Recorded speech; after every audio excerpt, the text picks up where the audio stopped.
Have you ever wondered why the narcissist suddenly begins to tremble when they look into your eyes? The same eyes they once mocked, belittled, and called weak?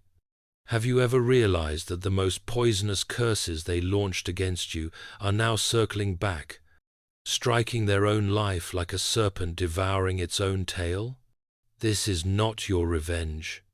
This is the first sign out of 5 of a terrifying and glorious move of God. Do not touch my anointed. Your time is over. Today, heaven is showing you that 5 gates of hell are closing behind you, and 5 flaming swords are lifting over the one who tried to destroy you. Those words are not poetic exaggeration, they are spiritual reality.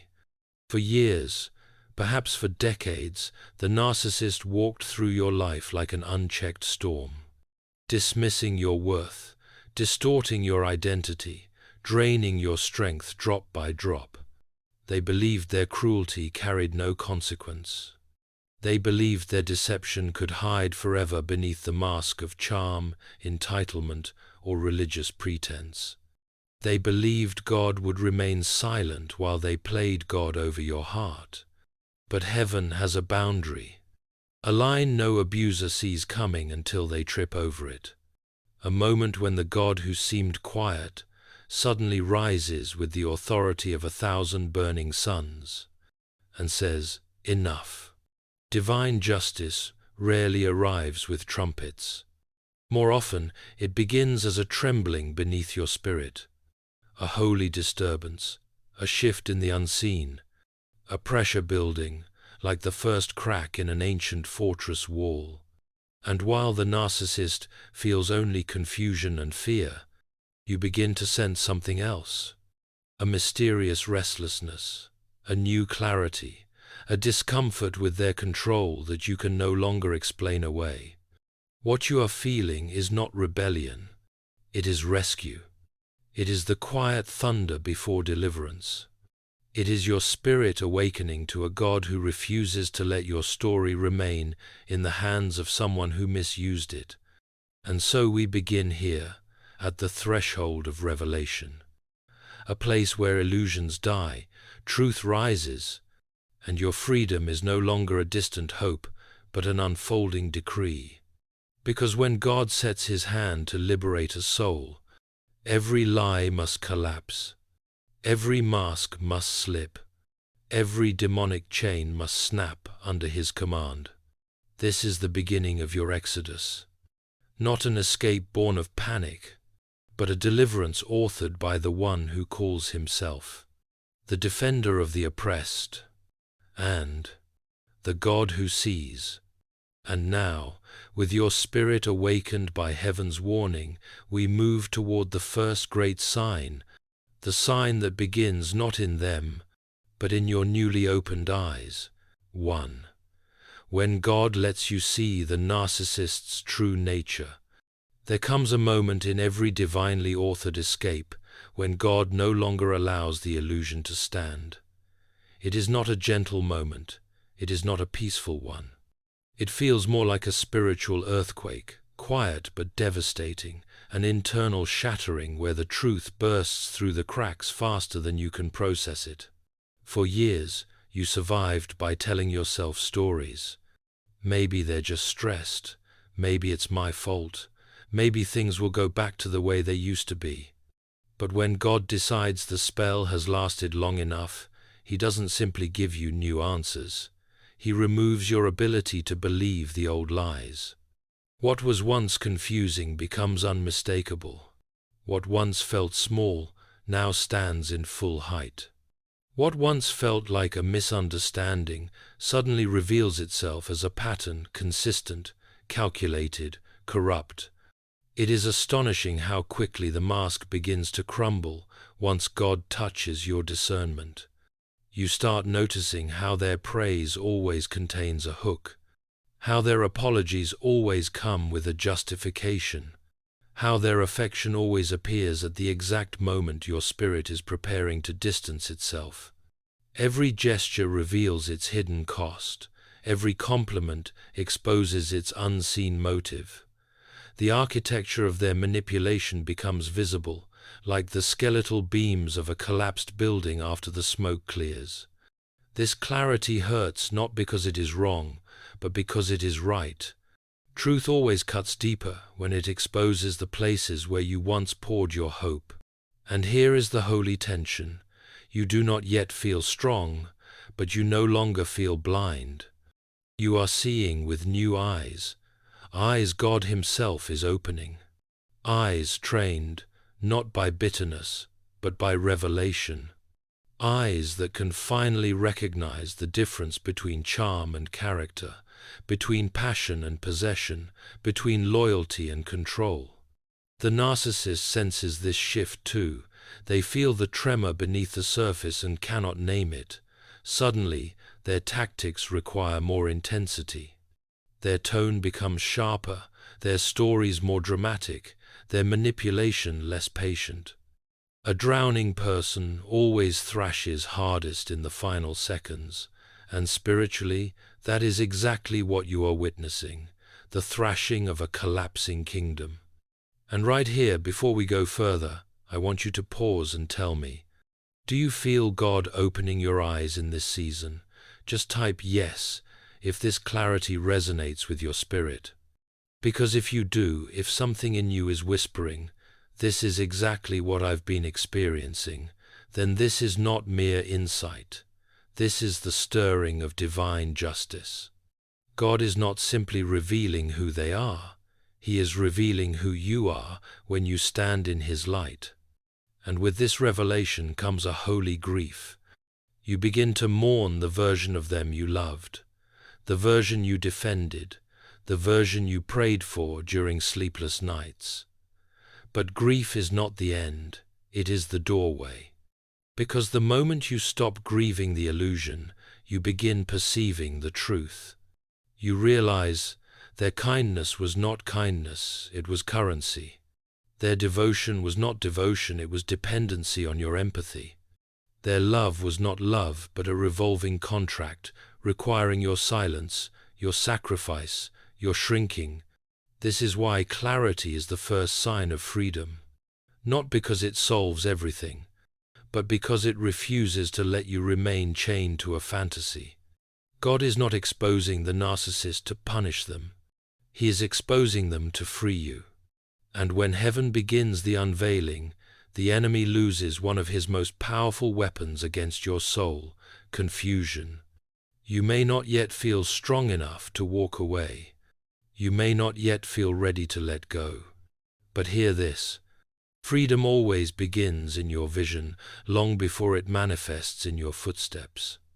And as your clarity grows, a deeper shift is already forming in the atmosphere. One that directly threatens the narcissist's dominion over your emotions. That is where we now turn to. When their manipulation can no longer enter your spirit. There is a mysterious moment in every God-ordained liberation, where something inside you stops absorbing what once wounded you. You cannot explain it, and you did not choose it, yet it rises within you like a quiet revolution. The narcissist speaks the same words they have always spoken, but the words land differently. Their tone sharpens, their silence stretches, their accusations tighten like a noose, and still, the impact is strangely diminished. It is not because the narcissist has changed. It is because you have. When God begins severing the emotional cords that once tied your heart to their approval, the shift is almost imperceptible at first. You simply notice that your pulse no longer races when they withdraw affection. Your stomach no longer knots when they craft a guilt-soaked monologue. Your mind no longer scrambles to interpret every sigh, every pause, every fluctuation in their expression.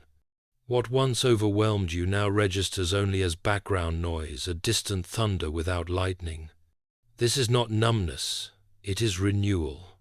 It is not apathy, it is divine recalibration. For years, their moods set the weather of your soul.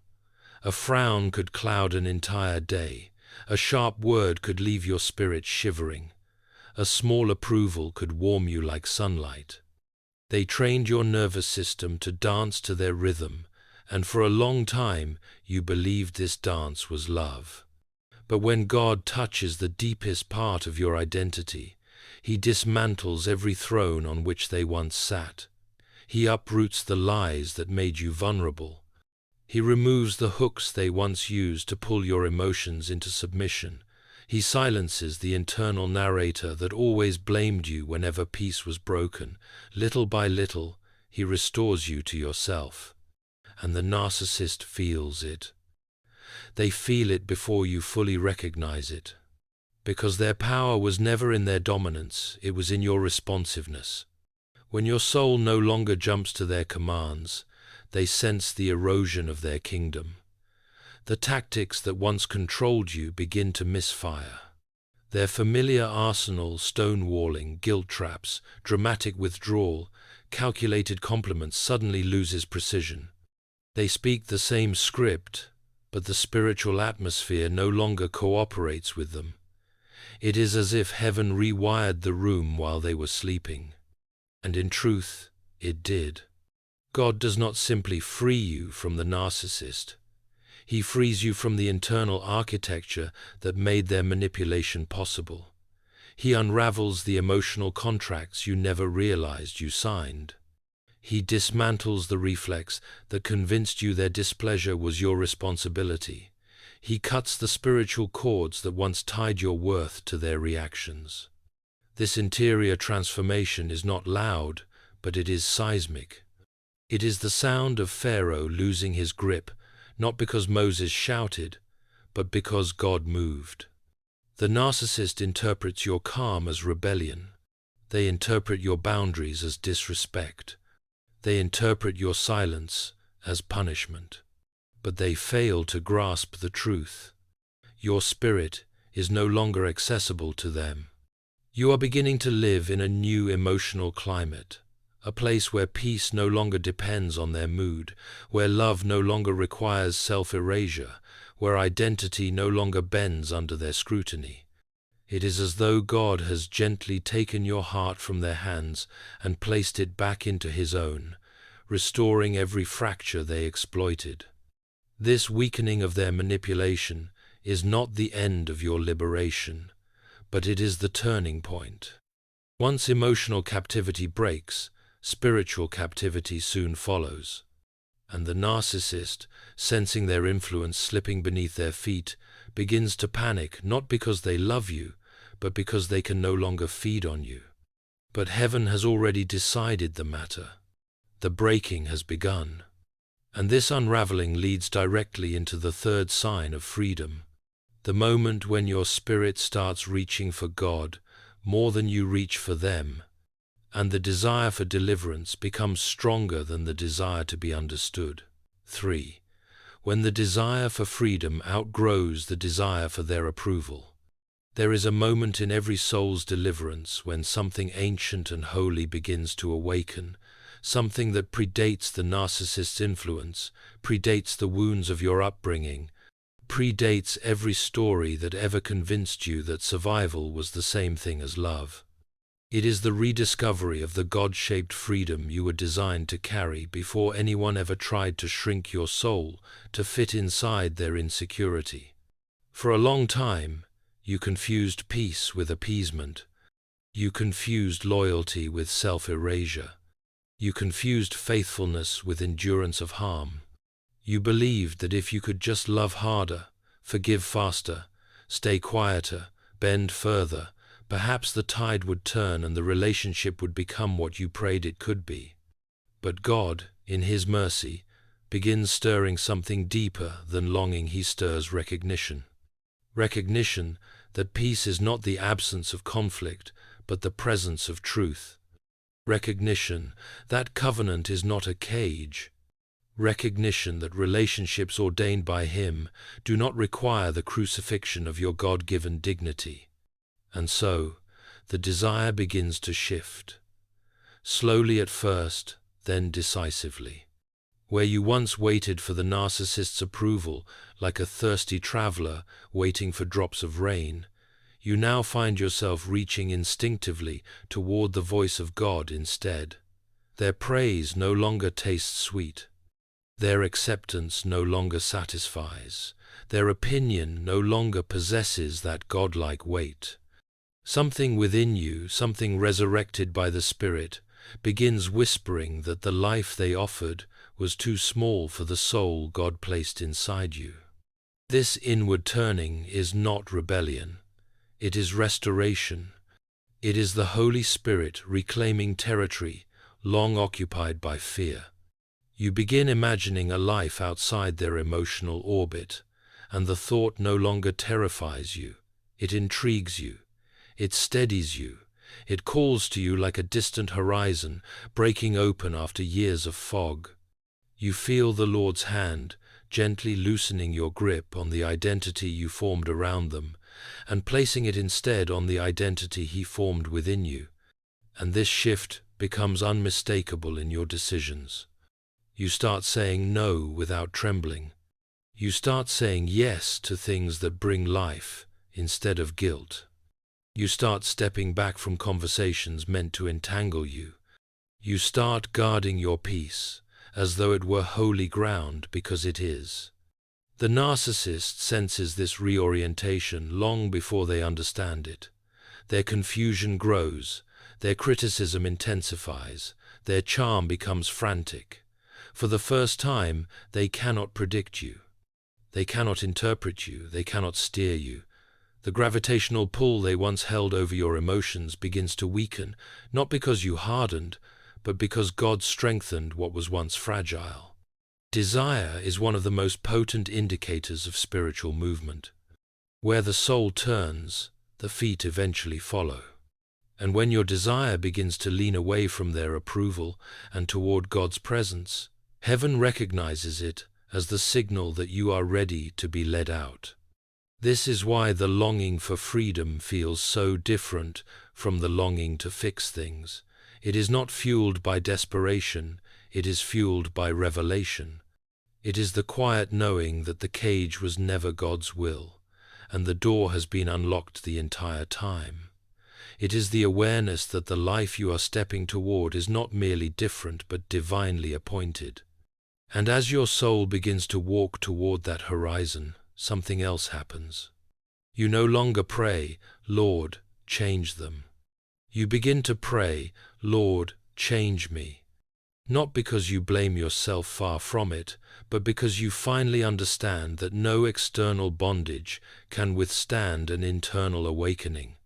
This holy desire, once ignited, becomes unstoppable. Because when God places freedom in your spirit, you cannot go back to the chains that tried to define you. Your appetite has changed. Your vision has changed. Your direction has changed. And this inward transformation points directly to the next sign. The deep, sacred work God begins to do within the chambers of your heart, to ensure that when you rise healed, whole, and unbound. 4. When God begins transforming the inner landscape of your soul. Long before God changes your surroundings, He changes the ground beneath your spirit. And this is where the liberation becomes unmistakably divine. The shift does not begin in your circumstances, it begins in you. For years, the narcissist fed on the fractures of your heart. They learned the shape of your wounds, the way a thief learns the weaknesses of a lock. They exploited your longing to be valued, your fear of abandonment, your tenderness that so easily forgave. They built their kingdom atop the softest parts of you, and you, believing it was love, allowed access to places they never earned. But when God intervenes, one of His greatest mercies is this: He takes back the territory of your inner life. He begins repairing the broken places that once made you susceptible to their control. He uproots beliefs you didn't realize were planted by pain. He reorders the emotional architecture that trauma had distorted. The change is subtle at first, like the early light of dawn stretching across a battlefield, still covered in smoke, but its effects are profound. You notice that your soul is no longer shaped around their moods. Your identity is no longer tethered to their validation. Your worth is no longer something they can inflate or erase. God begins speaking into places where their voice once echoed. He gently replaces every lie they whispered. You're too much, you're not enough. No one else will love you. You owe me, with truths forged in eternity. You are mine, you are chosen. You are not defined by their brokenness. You are not the sum of their opinions. And where shame once lived, he plants dignity. Where fear once grew, he plants courage. Where confusion once swirled, he plants discernment. Where emotional dependency once held you hostage, he plants holy self-respect. This inner renovation is not comfortable. It feels like the tearing down of old scaffolding, the collapse of familiar structures, the unsettling quiet that follows a storm. But beneath the discomfort is a sacred reconstruction. God is not merely healing you, he is rebuilding you, not back to who you were before the narcissist, but into someone stronger, wiser, more rooted in him than you ever dreamed possible. And as this transformation deepens, you begin to understand with startling clarity something you were never able to articulate before. It was not only the narcissist who kept you bound. It was the unhealed parts of you that made their chains feel familiar. God, in his kindness, addresses both. He heals the people-pleaser who feared rejection. He heals the child who learned that love must always be earned. He heals the adult who confused chaos with passion and instability with depth. He heals the places where loneliness masqueraded as loyalty. He heals the heart that believed pain was the necessary price of intimacy. Every lie undone becomes a chain broken. Every truth embraced becomes a piece of armor fastened. And the narcissist, though unaware of the spiritual mechanics, can feel the loss of access. Their manipulation becomes clumsy, their intimidation becomes powerless, their charm becomes hollow. They realize that the emotional doors they once walked through have been quietly locked by the hand of God himself. This internal shift is one of the clearest signs that freedom is not merely coming, it has begun. Because when God fortifies your inner world, nothing outside of you can enslave you again in the same way. The narcissist may still posture, still threaten, still attempt to confuse, but the hooks no longer attach. The Velcro has become steel. The chains fall without needing to be cut, because the Lord has changed the very shape of the soul they once wrapped around. And as this sacred metamorphosis completes its hidden work, something powerful begins forming on the horizon. A divine separation, not born from anger or fear, but from destiny. A separation God himself orchestrates to finish what he started, and lead you into a freedom the narcissist cannot follow. 5. When God opens a door of separation that no one can shut, there comes a moment in every story of deliverance when God's intentions move from the realm of revelation into the realm of action. It is the moment when heaven stops merely whispering, "Wake up," and begins declaring, "Walk out." This is not a human decision, nor is it the result of emotional exhaustion, though exhaustion may accompany it. It is a divine turning of the tide, a spiritual hinge on which the entire narrative pivots. And when it arrives, it rarely looks like the dramatic scenes we imagine. There are no chariots of fire, no roaring angels tearing open the sky. Often, it feels strangely ordinary, a new opportunity you hadn't considered, a conversation that clarifies what years of confusion could not. A shift in your heart that no longer allows you to cling to what once felt unthinkable to release. This is because God's most powerful separations are not dramatic, they are decisive. The narcissist senses the change long before they understand it. Their attempts to re-establish control fail in ways they never failed before. Their narratives no longer stick. Their charm no longer seduces. Their fury no longer intimidates. Their emotional gravity no longer pulls. It is as if an invisible shield forms around your spirit, deflecting the very weapons that once pierced you so easily. This shield is not self-protection, it is divine protection. When God intends to lead a person out, He fortifies their soul in such a way that staying becomes spiritually impossible. Not because the circumstances changed, but because you changed. Because His hand has moved from exposing the bondage to removing you from it. Separation is not always physical, at least not at first. Sometimes it begins as an inner distancing, a quiet internal stepping back from their chaos, a refusal to participate in the emotional theater, a growing inability to tolerate what once required endless justification. What used to feel normal now feels foreign. What used to feel manageable now feels spiritually dangerous. This is the mercy of a God who loves you too much to let you remain where your soul is slowly starving. And then, little by little, the outward shifts begin. A door opens that you never noticed before. A relationship solidifies that strengthens your resolve. A resource appears at just the right time. A truth emerges from a conversation you didn't anticipate. A boundary forms that you finally keep. A moment arrives where you realize, with surprising calm, I cannot stay here any longer. This calm is not apathy, it is deliverance. It is the stillness that precedes crossing the Red Sea. God does not simply push you out of bondage, He ushers you into promise.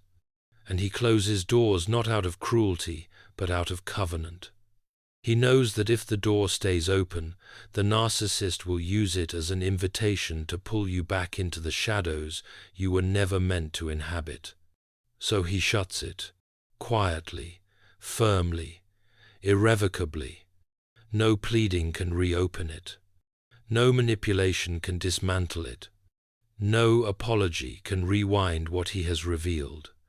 No guilt can reverse the freedom He has initiated. And perhaps the most holy part of this moment is not the escape itself, but the realization that God has been preparing you for it long before you recognized the signs. He strengthened what was weak. He awakened what was numb. He illuminated what was hidden. He purified what was confused. He restored what was broken. Only when the inner work was complete did He open the door. Because God does not rescue a person halfway. When He delivers completely. Not simply from a relationship, but from the identity, the fear, the emotional captivity, and the spiritual fog that kept you bound to it. This fifth sign is not merely a change of direction. It is a declaration. You will not die in the place you were wounded. You will rise in the place I am leading you. And with that, the path is set. The wilderness behind you begins to close. The horizon ahead begins to open. You step forward not as the wounded one, but as the freed one. A soul reclaimed, a destiny restored, and a life no longer defined by the hands that once held you in shadows. When God writes the final line of your freedom, freedom rarely arrives with fanfare. It arrives in the quiet certainty that the story which once held you captive no longer has the authority to define your future. What began as trembling clarity has now unfolded into divine separation, and you stand at the threshold not as a victim escaping, but as a beloved soul being led home. You may not feel triumphant yet. Few people do at the end of a long spiritual battle. Deliverance seldom feels like victory at first. It feels like exhaling after years of holding your breath. But heaven recognizes what your heart is still learning to name. You are free. Not because the narcissist changed, not because you willed yourself to be stronger, but because God stepped into the narrative and rewrote the ending. He broke the illusions that blinded you. He severed the emotional cords that enslaved you. He awakened desires that could not coexist with captivity. He transformed the inner landscape that once allowed the abuse to settle like roots in the soil. And finally, decisively, he opened a door no one can close. You are crossing that threshold now. You may carry wounds, but you will not carry chains. You may hold memories, but they will no longer shape your identity. You may still feel tremors of the past, but they cannot touch the place God has brought you into. For the first time in a long time, the horizon belongs to you again. Not the borrowed horizon of someone else's control, but the God-given horizon of purpose, peace, and restoration. Walk toward it.